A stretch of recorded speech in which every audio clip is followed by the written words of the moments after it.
Merci Nathalie. Je pense que tu as un tout petit peu aussi anticipé à la fois ma présentation de Marie et ce que Marie, j'imagine, parlera un tout petit peu de ces questions des liens entre les pratiques et la recherche, notamment dans l'innovation avec, j'imagine qu'Anne-Marie l'abordera sous un angle très critique, pédagogique à l'université, réalité et problème.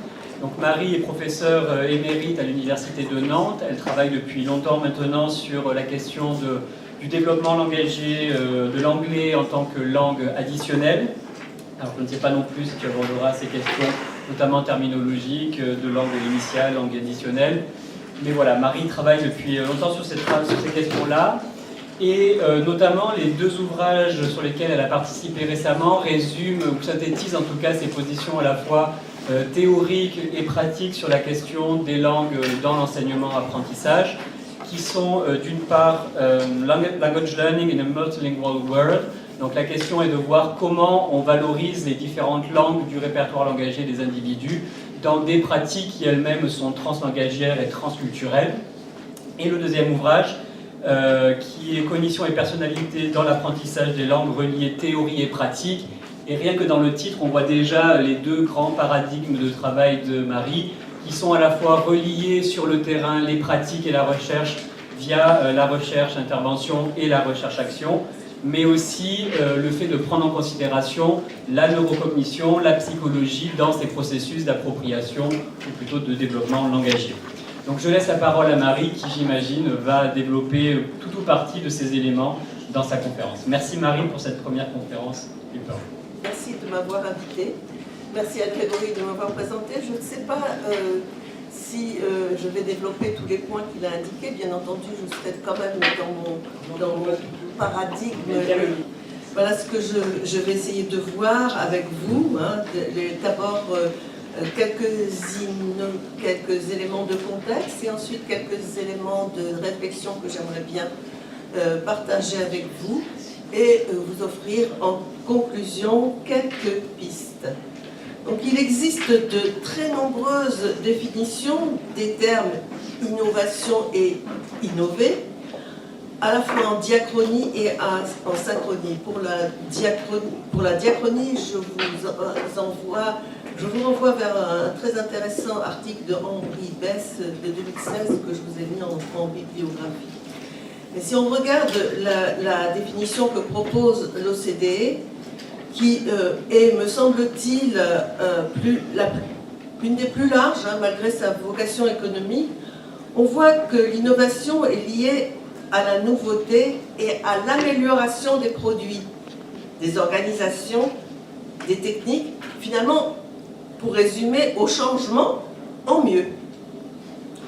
On voit également que les domaines dans lesquels on attend des individus qu'ils innovent sont nombreux et variés, comme j'ai essayé de le représenter ici. Et comme on a pu le lire dans l'appel à communication du colloque, nous nous trouvons face à des injonctions pressantes, anxiogènes, bref, à une nouvelle doxa assez universelle. Hein. On vient de découvrir que Nantes était capitale européenne de l'innovation. Bon.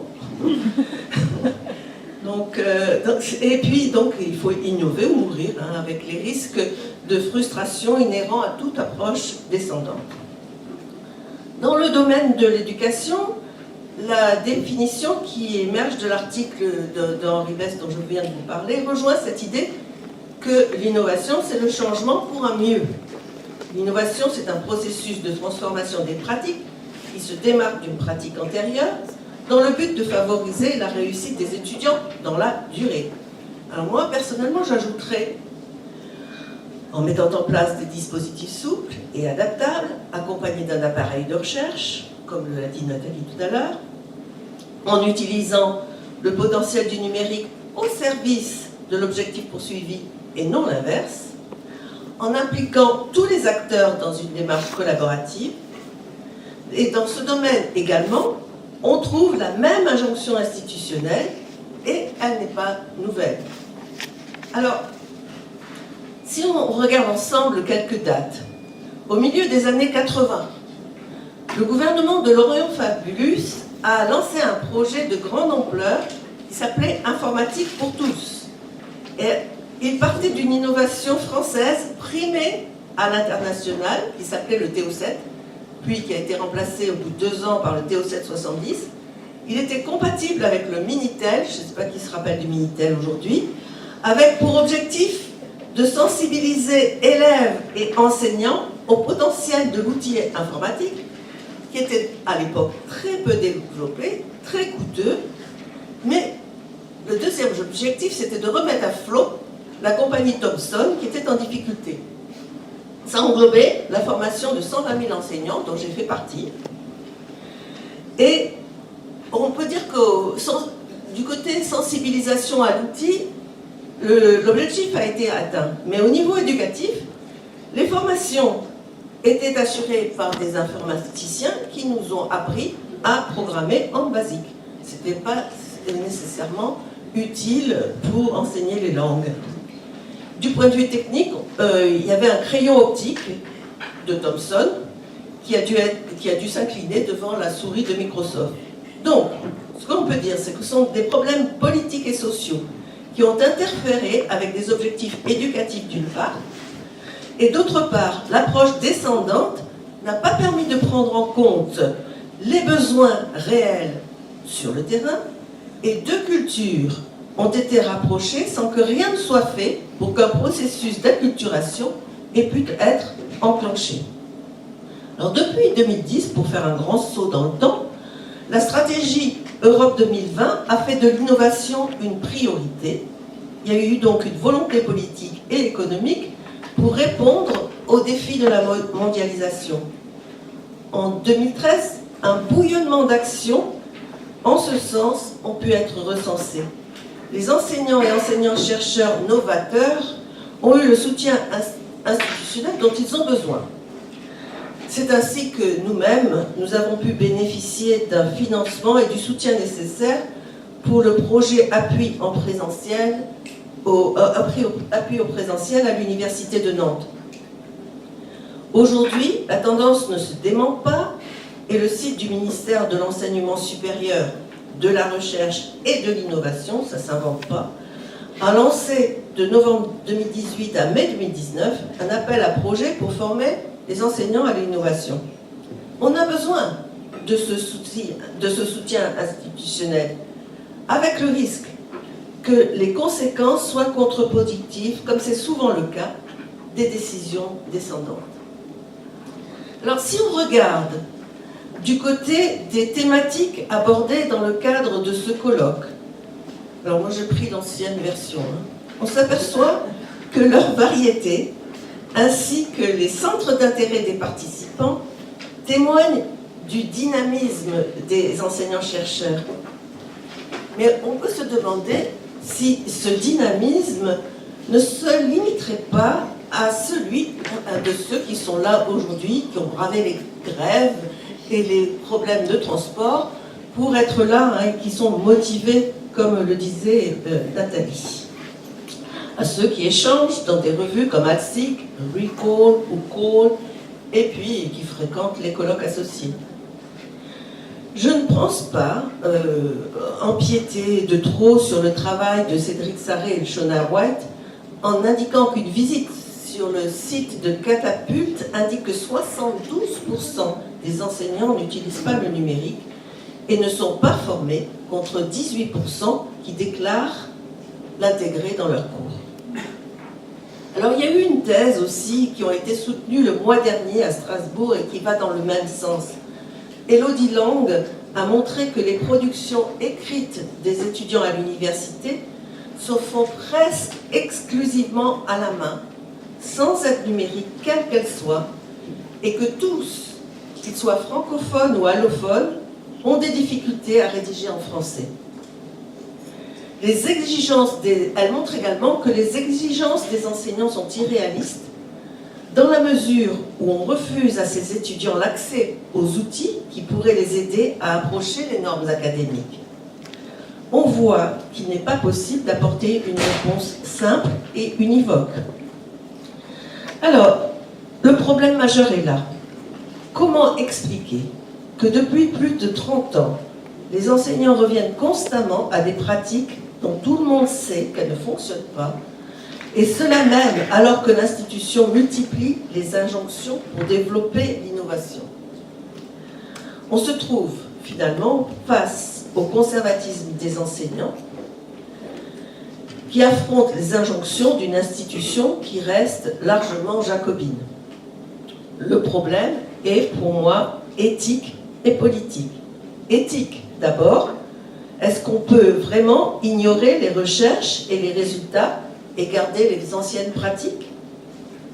Et politique, peut-on laisser les décisions être prises de façon descendante?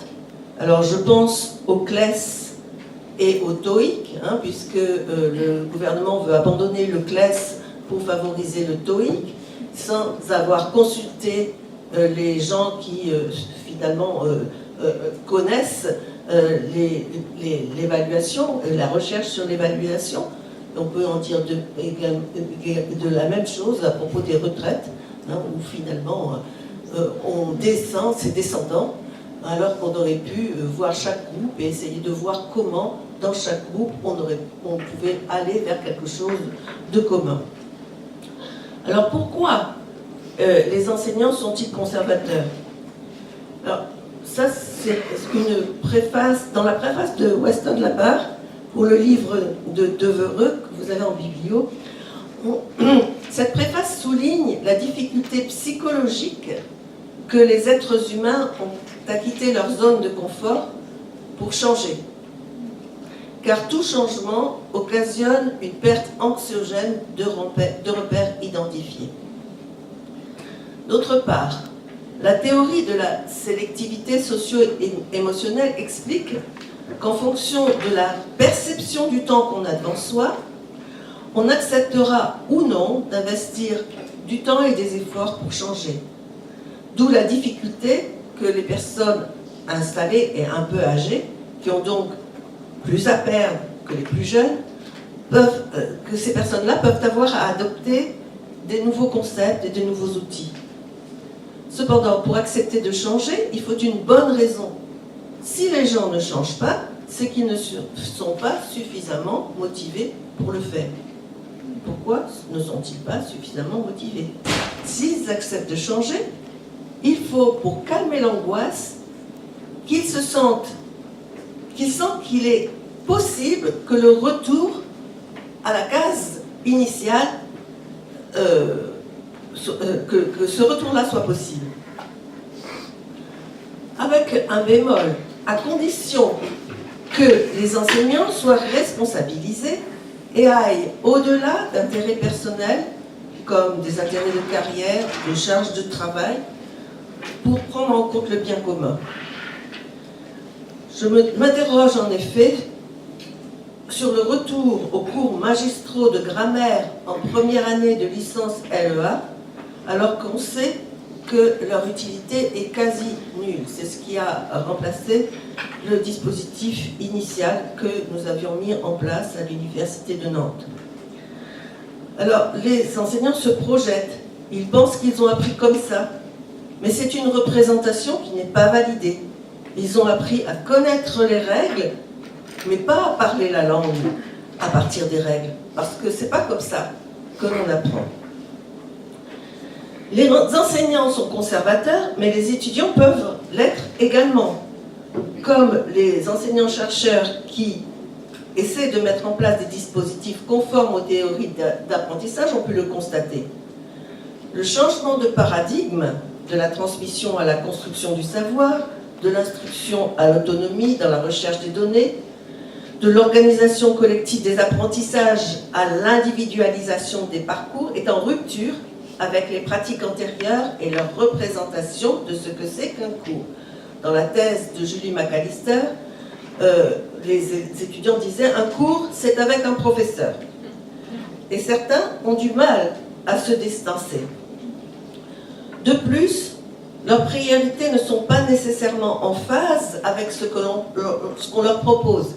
Les étudiants en master logistique que nous avons, à qui nous avons proposé un dispositif également, avaient pour priorité de rendre leur travail à leur entreprise en temps et en heure, plutôt qu'apprendre quoi que ce soit. Et il faut tenir compte des syndicats étudiants qui veillent à ce que ce qui est proposé ne risque pas d'impacter négativement en quoi que ce soit leur parcours universitaire. Alors, que nous dit la recherche? Alors, notre réflexion a progressivement évolué. Cette évolution correspond au développement épistémologique et théorique de la recherche au XXIe siècle. Elle est donc située dans le temps et l'espace. Elle s'explique par l'apparition de connaissances nouvelles en cognition qui conduisent à porter un autre regard sur les apprentissages langagiers. Ce positionnement s'inscrit donc dans une histoire qui est à la fois personnelle et sociale et qui, comme le rappelle Elias, conditionne nos perceptions, notre pensée et notre imagination.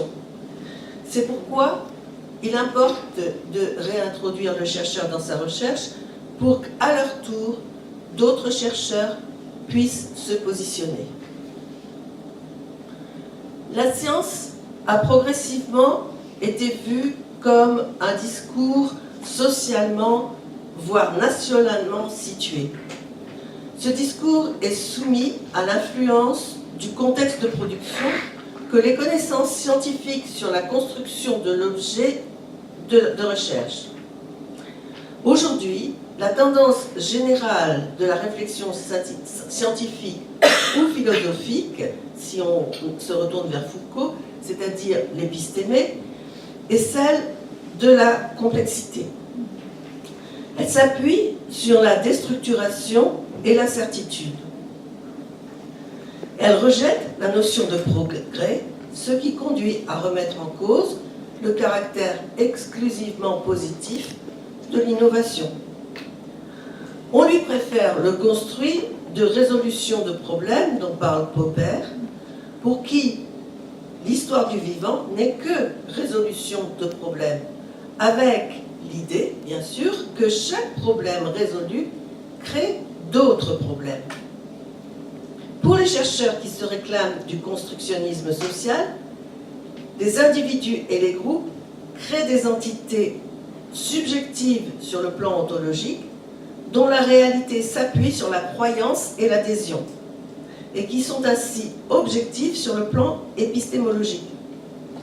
De ce fait, il est nécessaire d'interpeller la validité ontologique des objets du domaine exploré et de s'interroger sur la portée de tout construit scientifique ou social. C'est le cas pour l'innovation. En quoi ce qui est nouveau est-il réellement nouveau? Pour qui est-ce nouveau? En quoi est-ce mieux que ce qui existait déjà?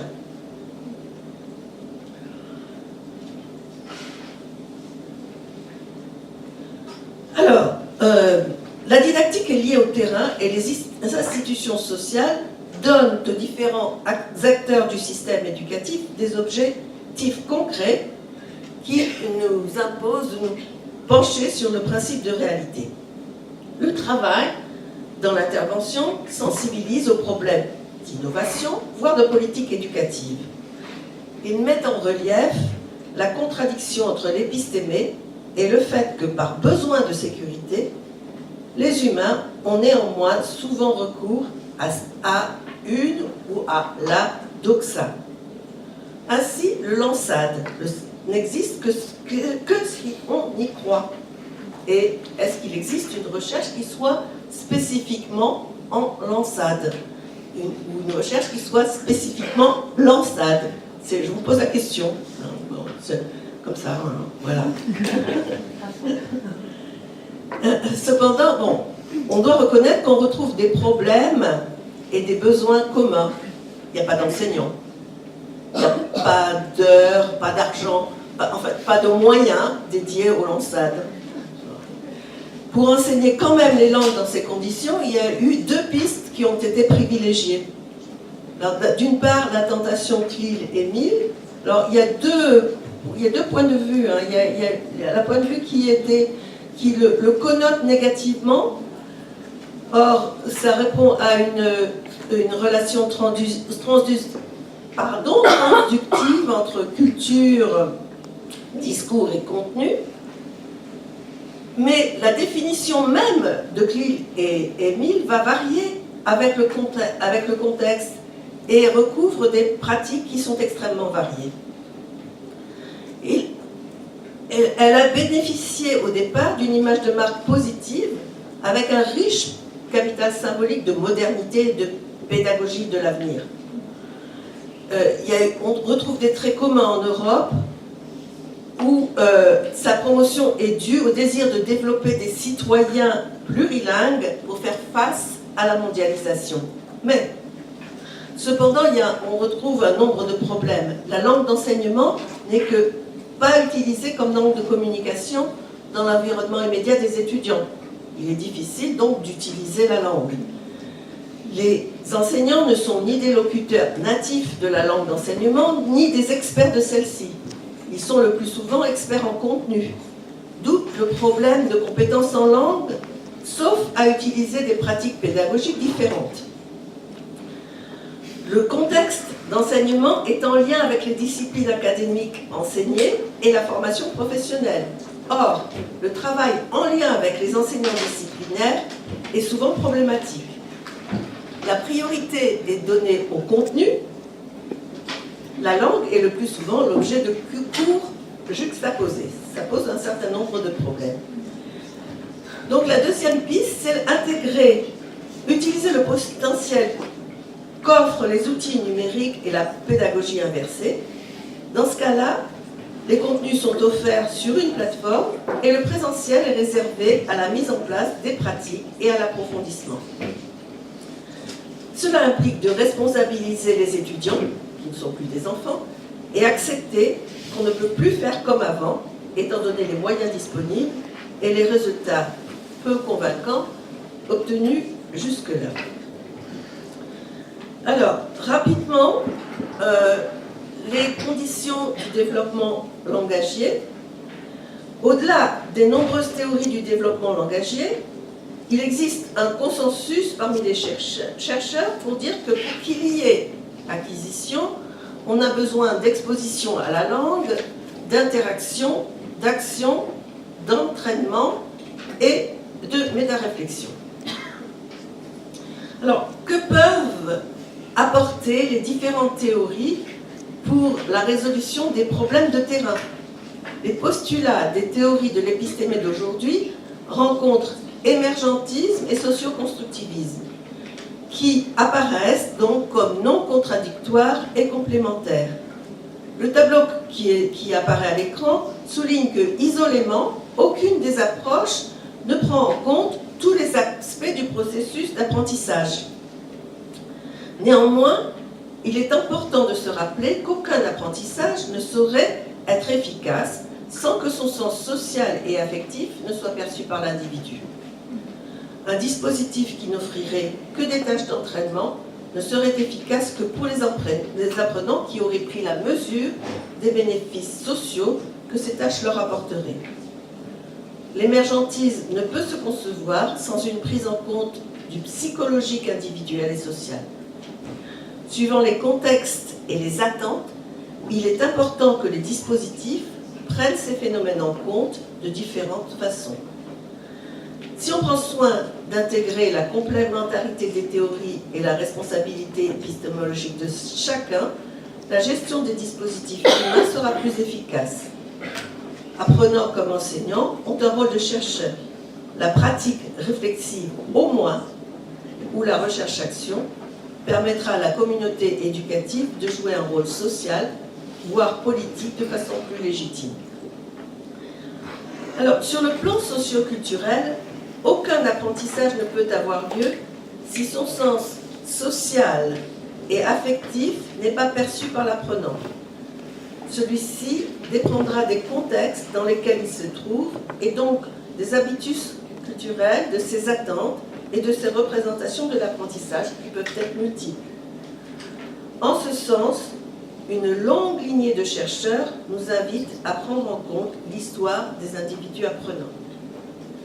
la tâche doit être complexe et holistique pour prendre en compte la complexité des parcours, des paramètres socio-affectifs et socio-cognitifs en jeu dans l'apprentissage.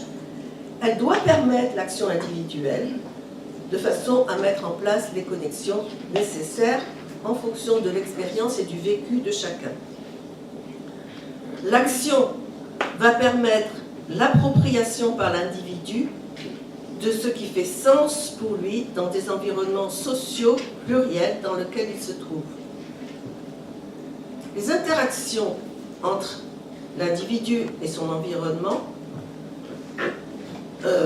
mais aussi entre les participants à la tâche, permettent la confrontation, la mise en commun des interprétations, la collaboration, voire les interrogations et les contradictions qui feront émerger la construction d'une forme de suivi, de savoir contextualisé et lié à l'individu.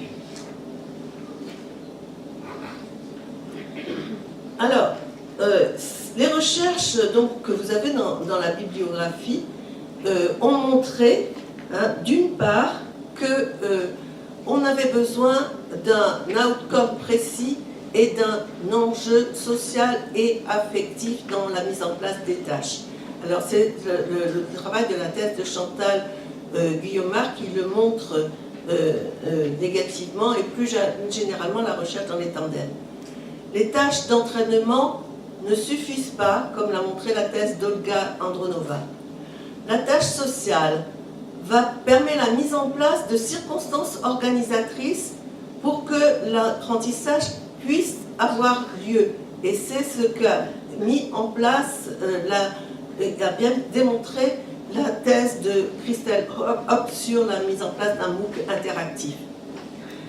Les reprises collaboratives génèrent des SPA, des situations socialement potentiellement acquisitionnelles qui sont plus efficaces que les micro-tâches d'entraînement, à condition d'être assez nombreuses.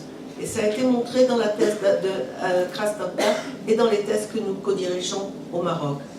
Le dispositif doit se modifier constamment avec le temps et il convient de l'ajuster sans cesse. Et ça, nous l'avons constaté dans la plupart des thèses que nous avons encadrées ou co-encadrées en intervention. Alors, les outils numériques et les dispositifs hybrides ou à distance dans l'éducation s'inscrivent dans une évolution sociétale et doivent être pris en compte dans une réflexion qui implique chacun des différents partenaires. Leur développement a des conséquences sur le langage, le savoir et sur les rapports entre les individus. Alors je vais passer très vite sur cela parce que je pense qu'il n'y a rien de nouveau pour vous qui êtes ici et qui vous êtes déplacés aujourd'hui. Simplement, je voudrais insister sur deux choses. Tous les chercheurs, tous les pédagogues reconnaissent que c'est le moyen pour les étudiants d'avoir accès à des locuteurs de la langue apprise et à des interactions synchrones qui vont permettre de la création d'automatismes, les réactions en temps réel, la prise en compte immédiate des effets de l'étrangeté des messages dans un autre code et asynchrone qui va permettre la gestion individuelle du temps, avec des apprenants du monde entier à différents accents, à d'autres environnements langagiers et culturels. Ils peuvent ainsi être exposés à des situations authentiques sur les plans linguistiques et culturels. Mais les études ont montré depuis longtemps que l'immersion n'est pas suffisante. Les tâches devront être conçues pour permettre l'apprentissage des langues, des contenus disciplinaires et la sensibilisation aux différences culturelles. Alors, les thèses de Vaidya Jacquier et d'Audra Andronova ont montré que ces chercheurs ont dû modifier leurs tâches au cours de leurs recherches pour mieux les adapter aux apprenants, au contexte et aux objectifs à atteindre. Le problème rencontré par Chantal Guillard et les études sur les tandems en général, c'est l'absence de tâches ou des tâches scolaires. Ni les unes ni les autres ne font sens pour les apprenants. Christelle Hoppe a montré, elle, a proposé un autre exemple du rôle crucial des tâches dans le cadre de la mise en place du MOOC Parole de Fleu. Yassine El Hajoubi au Maroc a montré comment l'exposé oral qui faisait sens pour les étudiants a pu les mobiliser en plus de leur charge de travail normale. Elles permettent aussi l'individualisation sans isolement et c'est Christelle Hoppe qui a montré comment on pouvait créer une communauté d'apprenants. Il y a des limites, tout le monde n'a pas nécessairement accès aux technologies, même dans les pays dits développés. 75% des étudiants ont été équipés lorsque nous avons mis en place notre dispositif en première année de LEA. Plus généralement, lorsque l'alimentation en électricité pose des problèmes, lorsque le niveau de vie et le pouvoir d'achat sont peu élevés, lorsque le niveau d'études est peu élevé, dans les zones rurales ou peu accessibles. Mes deux thèses au Maroc, celle de Béatrice Chailleux et celle de Ilham Benabel Djelil, ont montré également que quel que soit le milieu, qu'il soit même les milieux les plus défavorisés, les téléphones portables peuvent être utilisés avantageusement pour compenser. Alors, cela ne fonctionne pas toujours parfaitement, hein, il y a des sources de frustration et on n'a pas toujours le soutien d'une équipe de techniciens. Les représentations des étudiants par rapport à l'apprentissage des langues avec les outils numériques ne sont pas nécessairement favorables, hein, et la plus-value doit être évidente. Les étudiants doivent voir ce qu'ils y gagnent, d'où également l'importance du tutorat, et ça on le retrouve dans les thèses d'Olga et de Christelle. Alors, l'offre numérique, je ne vais pas insister là-dessus non plus parce que bon, c'est bien connu, mais les environnements d'apprentissage sont des espaces numériques qui complètent ou remplacent les environnements physiques. Mais les outils peuvent être plus ou moins interactifs. Alors, en ce qui concerne les MOOC, je me souviens que Christelle était partie d'une étude de l'analyse de 24 cours en ligne qui avait montré que le schéma était transmissif et vertical et que ce qui était mis en ligne était un simple calque de la salle de classe traditionnelle, ce qui a suscité des taux d'abandon assez importants. Et donc, les auteurs de l'étude concluaient au besoin de créer des interactions et des échanges entre apprenants et tuteurs et de créer des communautés d'apprentissage. Et c'est pour ça que je vous invite à lire sa thèse, parce que c'est ce qu'elle a essayé de faire, c'est ce qu'elle a tenté de faire, et c'est ce qu'elle a réussi à faire, avec, bien entendu, des limites, comme toujours, puisque quand on résout un problème, on en crée un autre, comme je l'ai dit tout à l'heure. On peut dire la même chose du TBI, hein, où Shona White avait montré qu'il était massivement utilisé de façon frontale. Alors, on a aussi le partage de documents que nous connaissons tous. Et donc, en suivant ce que dit Jean-Paul Narcicombe et Greg Miras, nous dirons que les dispositifs et les outils dématérialisés actuels donnent les moyens de prendre en considération les processus dans leur complexité, en gérant de manière plus souple la non-linéarité du développement langagier et en respectant les différences individuelles et psychologiques des apprenants. Alors pour terminer, quelques pistes. Alors là encore, hein, en ce qui concerne la mise en place des dispositifs, il est important d'intégrer tâches et technologies dans l'apprentissage des langues. Cela implique de combiner l'apprentissage de la langue, du contenu et des technologies. De commencer par une analyse de besoins langagier et technologique des apprenants avant de construire un dispositif. Ensuite, on procède au choix des tâches, à l'organisation des séquences, au choix des supports et des consignes. Et à l'accès à la technologie et l'accompagnement. C'est à ce moment-là qu'on peut procéder à la mise en œuvre et à l'évaluation, côté apprenant et côté enseignant. Là, je pense ne vous avoir rien appris du tout. Cependant, nos incursions dans les domaines de la psychologie du travail et de la sociologie des organisations lors de la mise en place des dispositifs nous avaient conduit à comprendre que pour accompagner notre action, nous avions besoin de favoriser le dialogue, d'expliquer ce qui est nouveau, de s'assurer de la compréhension, de prendre en compte les réalités du terrain, d'écouter, d'accueillir sans jugement, d'offrir un espace de discussion, d'impliquer toutes les parties côté enseignant lors de la conception du dispositif, d'expliquer la démarche et les références théoriques, de prévoir une formation et un accompagnement, et surtout de valoriser l'investissement de chacun. Nous l'avions fait, ça nous est revenu en pleine figure. Et oui, parce qu'on a trouvé des financements, on a trouvé des moyens, et puis quand le financement s'est arrêté, on a dit « Ah, mais c'est dégoûtant, on n'est plus payé. » Ben non, ça s'arrête. Et côté étudiants, proposer un contrat pédagogique, leur permettre de s'exprimer sur leur inconfort et leur satisfaction, leur proposer des tâches en phase avec leurs préoccupations, leur avenir professionnel, leurs valeurs, leur centre d'intérêt. Alors, nous avions développé tout ça.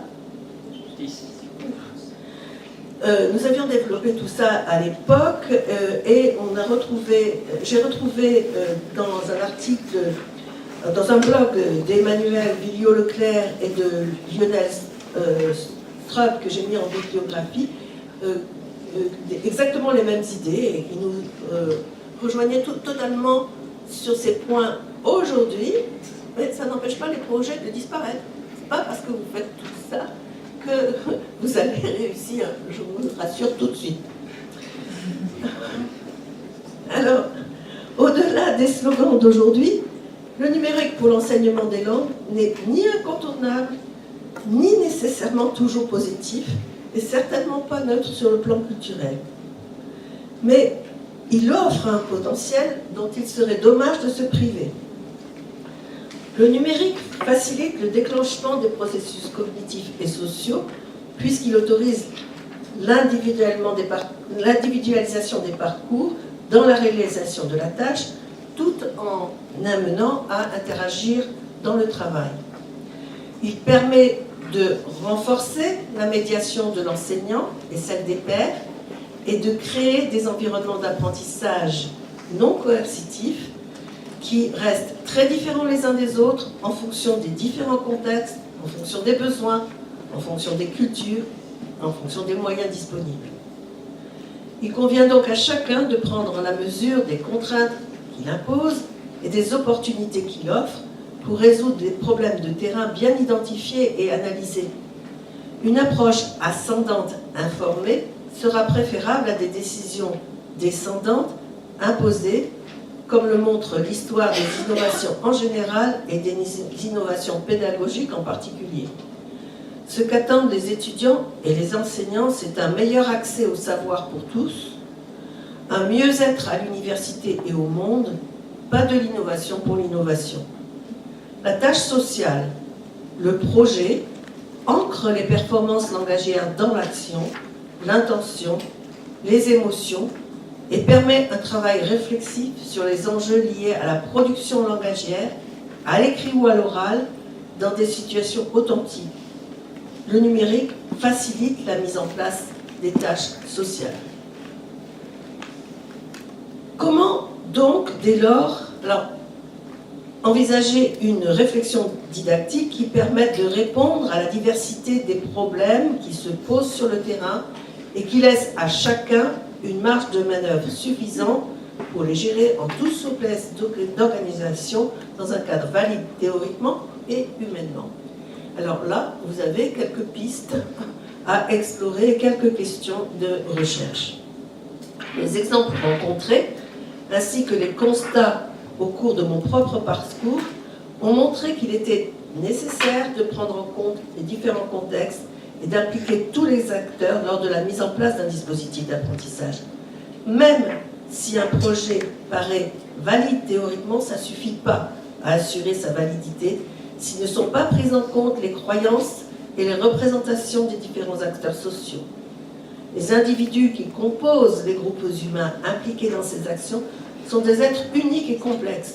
L'apprenant, l'enseignant sont des construits qui n'ont pas d'existence. Il n'y a pas un apprenant, un enseignant, il y a une multiplicité d'individus. De plus, aucune théorie ne se suffit à elle-même. En percevoir les complémentarités et les limites permet d'éviter les dogmatismes. Une réponse unique à la problématique posée dans le cadre de ce colloque ne semble ni possible ni souhaitable. Le chercheur a un rôle social et éthique à jouer dans la cité. L'ouverture de programmes éducatifs prenant en compte les différents paramètres exposés ici pourrait peut-être permettre à chacun de trouver son identité et sa place dans la société. Et je vous remercie.